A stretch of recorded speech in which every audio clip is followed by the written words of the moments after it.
Hello friends, कैसे हैं आप सभी। आई होप अच्छे ही होंगे। आप सबने थंबनेल में तो देख ही लिया होगा कि कैसे मैं 5 टिप्स को आजमाकर टॉपर बन गई। आज मैं आपसे वही सीक्रेट शेयर करने जा रही हूँ। पहला सीक्रेट ये है कि आप अपनी आई का यूज करो।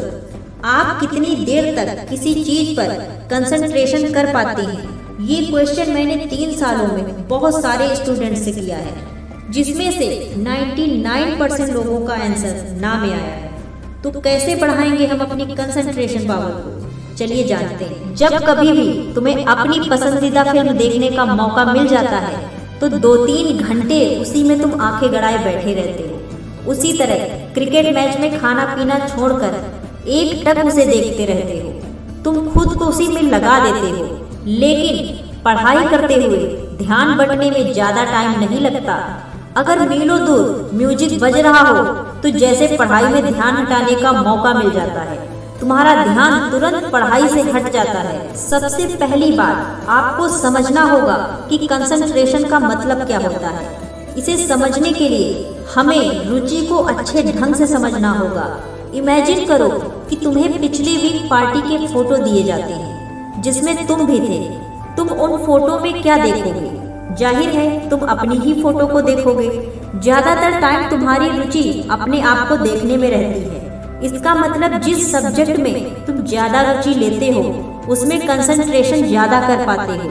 तुम उस सब्जेक्ट को जल्दी सीख पाते हो। एग्जाम्पल, एक मेमोरी टेस्ट में हमने क्लास 6 के स्टूडेंट्स को 2 ग्रुप में डिवाइड किया और उन्हें प्राचीन मानव और उनके विकास के बारे में बताया।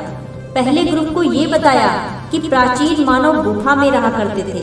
उन्होंने 2 पत्थरों को आपस में रगड़कर आग की खोज की थी। वे पत्ते पहना करते थे। दूसरे ग्रुप से कहा कि वे अपने आप को आदि मानव के रूप में सोचें और उन्हें बताया कि तुम गुफा में रहा करते थे। तुमने पत्थरों को रगड़कर आग की खोज की। तुम शरीर में पत्तियां और जानवरों की खाल पहनते थे।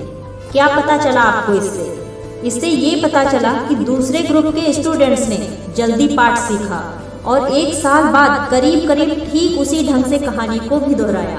दूसरा सीक्रेट ये है कि आपको रिपीट करना होगा। हमें ये मानना पड़ेगा कि मजबूत मेमोरी उतनी अच्छी नहीं होती है जितना एक वीक पॉइंट होता है। जब तक हम रिपीट ना करें किसी चीज को पढ़ने और सीखने का कोई महत्व ही नहीं है। हम और तुम सब जानते हैं कि दोहराना कितना जरूरी है, लेकिन अच्छा रिजल्ट पाने के लिए वैज्ञानिक तरीके से रिपीट करना इम्पोर्टेंट है। इस बात को मैं आपको एक एग्जाम्पल से समझाती हूँ। अगर हम किसी टॉपिक को 2 घंटे दिन में याद करते हैं तो इसे कब रिपीट करना चाहिए? वैज्ञानिक तौर पर कहें तो पहले 24 घंटे खत्म होने तक हो जाना चाहिए। इसका एक कारण ये भी है कि हमारा दिमाग नई सीखी हुई चीज या सूचना 80 to 100% तक केवल 24 घंटे के लिए ही धारण कर पाता है। अगर इस दौरान दोबारा ना पढ़ा जाए या रिपीट ना किया जाए तो उतनी ही तेजी से भूलने का चक्र भी शुरू हो जाता है। इसलिए पहला रिवीजन 24 घंटे खत्म होने तक जरूर हो जाना चाहिए। 24 घंटे में एक बार रिपीट करने के बाद हमारा दिमाग इस सूचना को लगभग 7 दिन तक याद रखता है। 7 दिन के बाद भूलने का चक्र दोबारा तेजी से शुरू हो जाता है। अगला रिवीजन 7 दिन बाद होना चाहिए। अगर हम 24 घंटे में पहला और 7 दिन बाद दूसरी बार रिवीजन करें तो हमारा रिपीट करने का टाइम केवल 10% ही रह जाता है, या 10% उस समय का है जो टॉपिक को सीखने में लगा है। तीसरा सीक्रेट ये है कि हमें अपनी पढ़ाई को बहुत ही बेहतर ढंग से करना है। सोचो कि 1 हफ्ते बाद तुम्हारा एग्जाम है। तुम्हें सारे सब्जेक्ट्स की तैयारी करनी है। अब तुम कौन सा तरीका अपनाओगे? पहला तो तरीका ये हो सकता है कि एक दिन में एक टॉपिक पढ़ो और छठे दिन अंतिम रूप से सभी विषय रिपीट करो। दूसरा तरीका ये हो सकता है कि सभी विषयों को एक साथ पढ़ो। जैसे 2 घंटे मैथ्स पढ़ लिया, फिर अगले 2 घंटे हिस्ट्री पढ़ लिया। जब कोई हम सब्जेक्ट को पढ़ते हैं तो दिमाग के एक खास भाग पर ज्यादा दबाव बनता है, जो कि ठीक नहीं है। इसलिए सभी सब्जेक्ट्स को बदल कर संयुक्त रूप से पढ़ें। जैसे 2 से 3 घंटे गणित पढ़ लिया, उसके बाद हिस्ट्री पढ़ लिया, फिर अगले 2 घंटे इंग्लिश पढ़ लिया।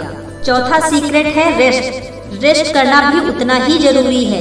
जब हम पढ़ाई करते हैं तो 40 से 50 मिनट की पढ़ाई के बाद हमें रेस्ट करना बहुत जरूरी होता है। ये आराम करीब 10 मिनट का होना चाहिए। 10 मिनट के आराम का मतलब है इस दौरान पूरी तरह से आराम, नहीं तो अलग अलग पढ़ा हुआ ज्ञान व सूचना दिमाग को उलझाए रखेंगे और दिमाग में गड़बड़ी होती रहेगी। 10 मिनट में तुम अपना पसंदीदा म्यूजिक सुन सकते हो या हल्की आरामदायक कोई एक्सरसाइज भी कर सकते हो। 5वां सीक्रेट ये है कि आपको अपने आप को मोटिवेट रखना है। बाजार में दिमाग तेज करने वाली कई दवाइयाँ मौजूद हैं। क्या ये दवाइयाँ या टॉनिक वाकई में काम करती हैं? चलिए मैं आपको इसको एक एग्जाम्पल से बताती हूँ। एक बार एक आदमी ने 30 लोगों का एक ग्रुप बनाया जो एक ही बैकग्राउंड से थे। उसने उनसे कहा कि हमारे पास एक ऐसा स्मृति टॉनिक है जो 3 महीने में मेमोरी में वृद्धि करने में हेल्पफुल होगा। इसके बाद उसने एक छोटा सा टेस्ट लिया और उस ग्रुप में से 15 लोगों को जाने माने ब्रांड की बोतलों में रंगीन पानी देता रहा। इस तरह सभी लोगों को 3 महीने तक वही पानी टॉनिक बोलकर पिलाता रहा। इसके बाद उसने एक बार फिर से टेस्ट लिया और रिजल्ट आया कि सभी को टेस्ट में बराबर के अंक मिले हुए थे। आखिर ऐसा क्यों हुआ? सभी ने यही विश्वास किया कि वे दिमाग तेज करने के लिए कुछ अलग कोशिश कर रहे हैं जिससे उनकी मेमोरी पावर में सुधार होगा। ये उनका सेल्फ कॉन्फिडेंस ही था जिसने उन्हें टेस्ट में अच्छा करने के लिए प्रोत्साहित किया। हमें हेनरी फोर्ड की ये बात भी याद रखनी चाहिए कि जैसा तुम सोचते हो वैसा ही कर भी सकते हो। अगर अच्छा सोचते हो तो अच्छा परफॉर्म भी कर सकते हो, नहीं तो उसका उल्टा होगा। मेरी तरह आप सब भी ये 5 टिप्स को अपनाकर टॉपर बन सकते हैं। तो देर किस बात की है, इसे आज से ही फॉलो करना शुरू कर दीजिए।